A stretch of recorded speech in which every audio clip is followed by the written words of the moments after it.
Davening with Tisha B'Av is a very difficult one for me to record, not just because today is a fast day, but more importantly, I believe that every single post until now I began with salutations, something I'm forbidden to do, as you know, on the day of Tisha B'Av.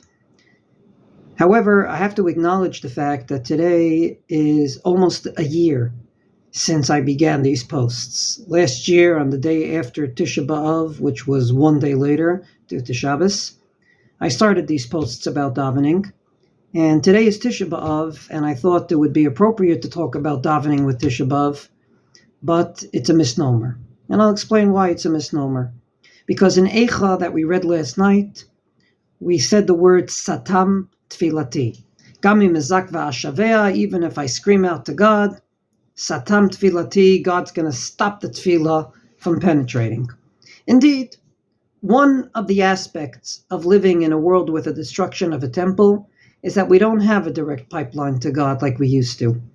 We don't have that direct pipeline where we pray for something and ultimately God could say yes or no. For example, on Yom Kippur in the Beit HaMikdash, they would take a band, a string, tie it on the two famous goats, and eventually if that string, which was red, turned to white, you knew that God forgave the Jewish people. If it didn't, you knew God didn't. You didn't have to daven to a wall and not know. God immediately told you yes or no. And indeed, because Tisha B'Av is a day of Satam Tfilati, we barely daven. We daven the bare minimum. We take out Tachanun, Avinu Malkeinu, and all the rest of the things we usually say on fast days, because it's a day of Satam Tfilati, a day in which our tefillot are not accepted the way they used to be, and that's the day to show it. So thus, davening with Tisha B'Av is a bit of a misnomer, because we don't do much davening on Tisha B'Av.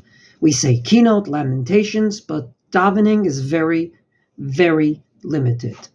However, that same Gemara that says that since the time of the Beit HaMikdash's destruction, there was a mechitza shel barzel, literally a partition of steel that stopped tefillot from penetrating like they used to, also says, sha'arei dma'ot lo ninalu, the particular path, or to be more precise, the particular open way that we have in heaven to actual tears, that was never locked. What's the difference between tefillah that's locked and dma'ot that are not, between prayer and tears? You can daven, and sometimes God will listen, sometimes not.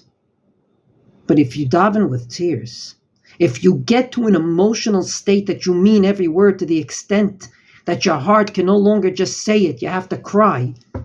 It's literally like a cup of hot water that the minute that it boils, it's going to start spilling over, then God has to listen.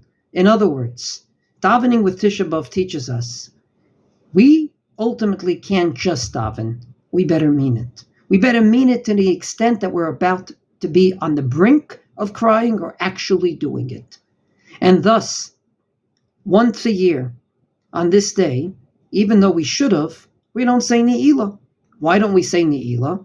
Ne'ilah is a prayer for a fast day. So we say it on Yom Kippur. We don't say it on the other minor fast days because they're not a fast day that starts at night and ends at night. But Tisha B'Av is.